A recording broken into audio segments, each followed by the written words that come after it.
Assalamualaikum warahmatullahi wabarakatuh. Halo, selamat datang di channel saya.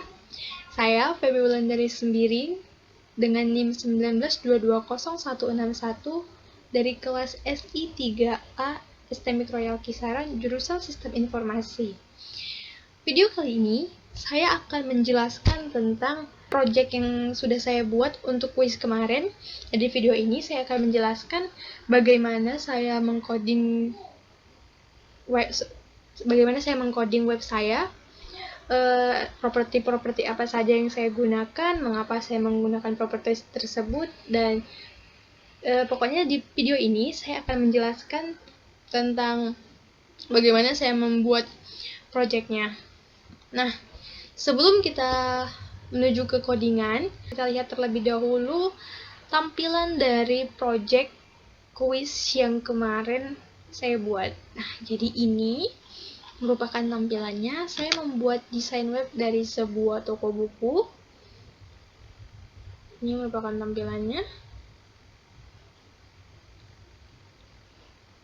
Di sini webnya saya terdiri dari navigasi. Navigasinya terdiri dari login, biografi, info. Info ini merupakan hal penting apa yang bisa kita ketahui dari sebuah buku. Dan kemudian dia ada bestseller. Bestseller ini memuat tentang buku-buku yang sedang menjadi incaran para pecinta buku. Oke. Dan di sini ada logo. Ini merupakan logo dari toko bukunya.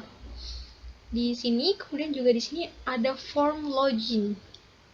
Jadi bagi customer yang sudah menjadi member dari toko buku ini, dia bisa login ke web ini. Kemudian di sini ada seperti kalimat selamat datang di website Feby Bookstore. Ini merupakan menu, ini merupakan tampilan yang menyambut para customer untuk ketika mengunjungi toko buku, website toko buku ini.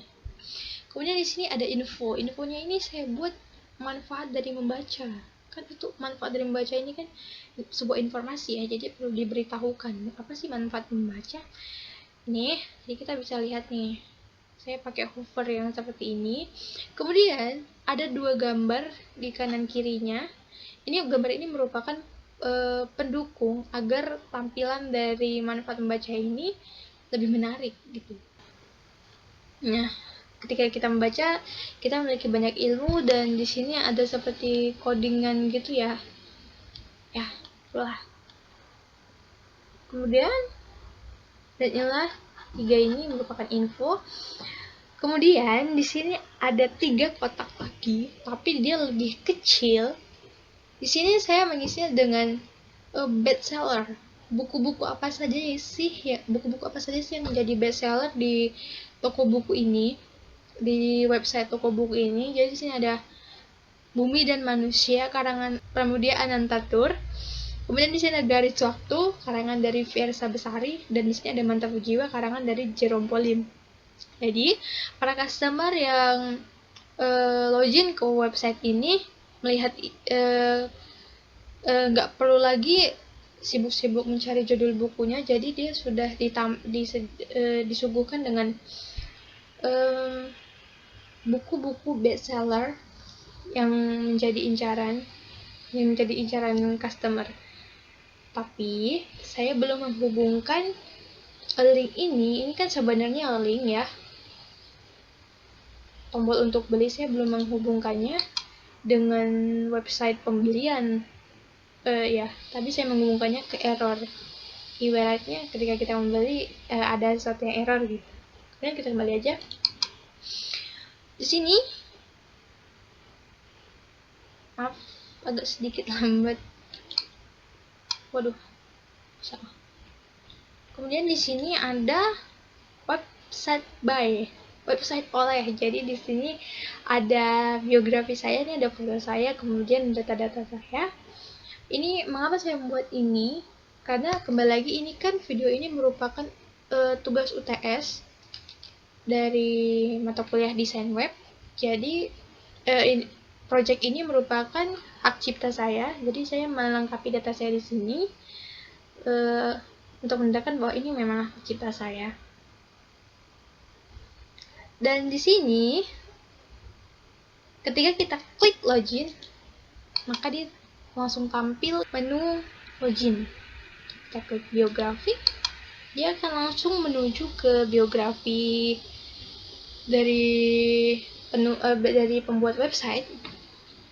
Kemudian infonya tentang manfaat ini, dan ada bestseller.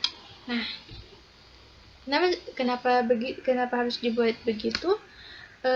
Kalau seandainya tadi menunya itu panjang, jadi kita nggak perlu scrolling sampai capek. Kita cuma perlu aja kita mau menu apa, misalnya saya mau melihat buku yang bestseller dari toko buku ini, tinggal kita klik, oh ini ternyata buku bestseller, jadi kita bisa langsung, saya mau beli buku Garis Waktu, tinggal klik beli, terus nanti kita buat pesanan dan buat transaksi selesai kan. Oke. Dan di sini saya membuat tampilan desain webnya tidak hanya untuk desktop, tapi untuk ada ukuran landscape atau tablet, yaitu ukuran 768, kemudian ada ukuran untuk mobile atau Android, itu kalau tidak salah ukuran saya ada ukuran 567, kemudian ada 400. Kenapa saya buat yang 400 lagi, nanti saya jelasin ketika kita sudah pengkodingan. Jadi kita lihat dulu responsifnya. Maaf agak sedikit lambat. Nah, ini merupakan responsif dari ukuran tablet atau landscape, yaitu 768 pixel. Jika kita lebarkan, nah logo ada di sebelah kiri dari monitor. Ketika dia dikecilkan ke ukuran 768 atau ukuran dari tablet atau landscape, maka dia agak lambat nih. Ketika dia dikecilkan di ukuran landscape atau tablet, maka dia tampilannya akan menjadi seperti ini. Logonya akan menjadi pindah ke atas, dan menunya ini menjadi ke bawah dengan hover ketika kita klik. Nah, gini. Oke. Nah, ini dia tampilannya. Jadi dia jadi ke bawah, yang tadinya itu menu dari info ini ke samping, dia jadi ke bawah. Kemudian menu dari buku bestseller ini menjadi sedikit mengecil, dan websitenya juga menjadi mengecil. Ketika kita buat responsifnya ke ukuran mobile atau Android, maka dia akan menjadi seperti ini tampilannya. Logonya akan semakin mengecil. Kemudian di bagian menu-menunya ini seperti ada ini kotak garis pembatasnya ini. Tadi kan ukuran segini kan ada tuh. Nah, ketika kita kecilin, ada garis pemisahnya gitu. Dan ini adalah formnya. Kemudian menjadi mengecil, ini juga menjadi sedikit memanjang. Nah, ini merupakan tampilan dari ukuran tablet atau mobile. Ini merupakan tampilan dari versi Android atau mobile. Jadi dia di bagian menu ada garis-garis pemisah. Jika tadi di ukuran desktop atau di ukuran tablet atau landscape kan nggak ada nih garisnya, jadi menjadi ada. Kemudian ini form loginnya, gambarnya juga masih ke bawah tapi dengan ukuran yang lebih kecil. Kemudian ini buku bestsellernya masih ke samping, tapi dia jadi agak sedikit memanjang. Dan garisnya ini, garis pemisahnya ini, dia jadi lebih jauh jaraknya dari kotak dari menu bestseller ini. Kemudian di sini ada website oleh Nah, ini menjadi lebih mepet sehingga kurang jelas sih fotonya, tapi malah saya sengaja kurang jelas. Oke.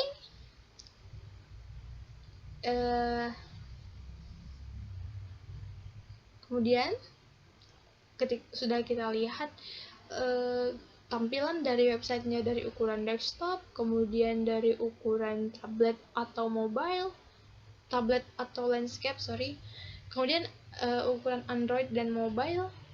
Oke, sekarang kita langsung ke codingannya. Oke, langsung kita menuju ke pengcodingannya. Saya pakai aplikasi Visual Studio Code.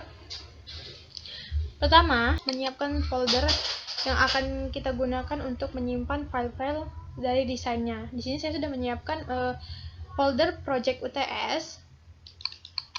Kemudian di dalam folder tersebut ada folder foto. Folder foto ini berisi foto dan gambar-gambar yang akan saya gunakan untuk desain web saya. Oke, di sini. Kemudian langsung aja kita pindahkan foldernya ke dalam aplikasi Visual Studio Code-nya. Saya menggunakan cara mendrag folder ke dalam aplikasi. Caranya minimize terlebih dahulu. Kemudian kita buka aplikasi Visual Studio Code-nya. Kemudian kita minimize juga. Sebenarnya nggak di minimize juga bisa, tapi saya lebih milih minimize. Klik di sini untuk mencegah biar nanti foldernya ini nggak tergabung ke dalam folder yang sudah ada di sini. Tinggal di drag. Kemudian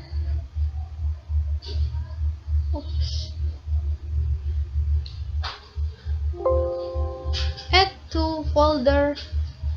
folder to workspace. Oke kan?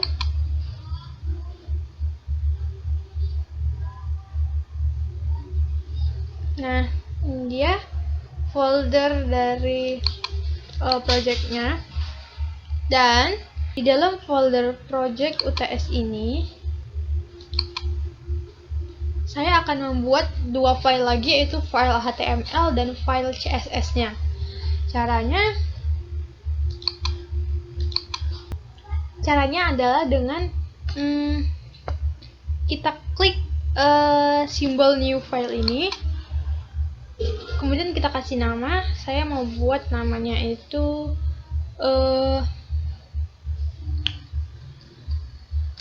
uts.html. Ini untuk file dari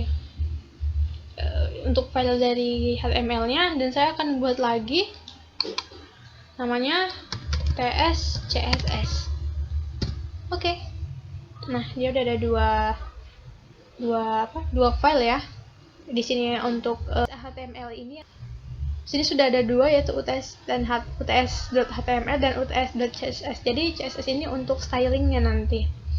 Ini nanti aja, kita close dulu. Langsung kita buat struktur dari HTML-nya. Cara singkatnya, tekan tombol shift dan tombol tanda seru, kemudian enter. Nah, jadi di aplikasi Visual Studio Code ini sudah dibuatkan otomatis struktur dari HTML-nya. Oke, di sini saya buat judulnya, kita samakan aja sama project yang sebelumnya, Baby Bookstore.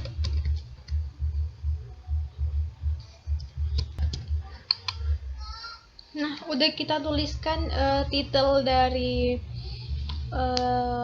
halaman web kita. Kemudian, nah, jadi di sini saya pertama kali akan membuat membuat seperti navigasi ya. Ini kotak yang panjang ini. Jadi terdiri dari satu kontainer atau pembungkus. Kemudian dalam kontainer itu terdiri dari dua div, yaitu div navigasi dan satu lagi div logo. Oke, langsung kita praktekkan.